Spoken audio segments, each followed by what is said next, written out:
Երբ որ ակտիվ փողոց չկա, ենթադրել, որ խմբակցությունից ինչ-որ բեկորներ են փոխվելու, դա միամտություն է։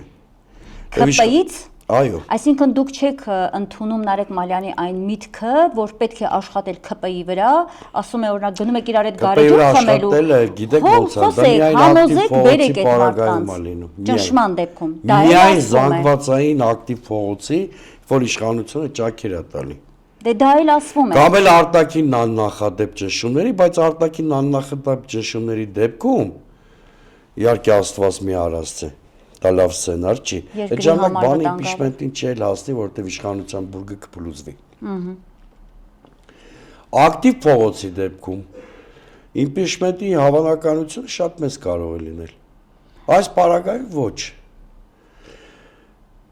Եվ շատ կարևոր մի բան, իմ ընկերներն են թե Էդգար Ղազարյանը, թե Նարեկ Մալյանը, ես իրենց խորհուրդ կտամ։ Իմպիչմենտը որպես տրիգեր ապագա ընտրությունների համատեքստում կարող է դրական լինել այդ գաղափարը։ Բայց պետք չի իմպիչմենտի մեխանիզմը հակադրել հերթական ընտրությունների գաղափարին։ Իսկ գուցե այն է, ինչ իրենք ճիշտ են անում, մեխանիզմը հետևյալն է իրենց իմպիչմենտ խորհրդարանում սկսվում է, փողոցը գեներացվում է եւ ձեր ասած հայ տրամաբանության մեջ գուցե եւ ԿՊ-ականները ի վերջո շատերը խելքի կամ որոշակի հատված խելքի կգան, կհասկանան, որ իսկապես ճնշում կա ժողովրդի եւ կգնան նման ակնկալիքների հավանականությունը շատ փոքր է։ Այս ընդհանրապես առաջարկում եմ կազմակերպիչներին իմպիչմենտի գաղափարը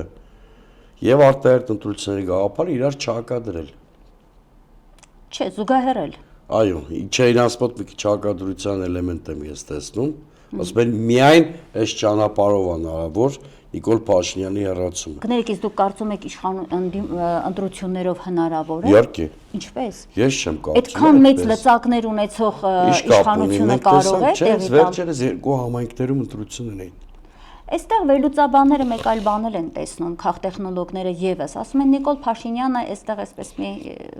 բանի գնաց, խաղի գնաց, բոլորին համոզելու քաղաքական դաշտին, որ դա հնարավոր է։ Որպես Գյումրիի ընտրությունների շատ ակտիվ մասնակից, կուսակցության ղեկավար ձեզ ասում եմ, որ առավելագույն վարչական ռեսուրսների չարաշահում էր տեղի ունենում ցանկալի արդյունք ստանալու համար չի ստացվել նույնիսկ այդ պարագայում։ Բայց այնուհանդերձ իրենք կարողացան, չէ, 17000 ձայն, այնինչ չէր եղել կարողացան հաղթել։ Հիմա խորհրդանի ընտրությունում էլ կարող հավաքեն 35-6%, բայց հայտնվեն քաղաքական փոքրամասնության մեջ, ի վերջո խորհրդանական ընտրության մոդելը նման բան ենթադրում է։ Անսոնյաս, բայց դուք տեսաք, չէ, ինչ զեղծարարությունների գնացին։ Էլ Վիվարո, էլ 4 հոգանոց բնակարանում Գյումրիում 12 հոգի գրանցել։ Չէ, ուզում ասել 1000-ը դա ավելի մեծ չափերով կլինի համապետականի ժամանակ։ Չէ, դա հանրապետականի ժամանակ ավելի դժվար է լինելու։ Որտեվ հանրապետականի ժամանակ մասնակիցների թիվը շատ ավելի մեծ է լինում, շատ ավելի ազդեցիկ անդիմություն ներկայացված է լինում, որպես կանոն։ Ժողովուրդն էլ ավելի քաղաքականացված է լինում։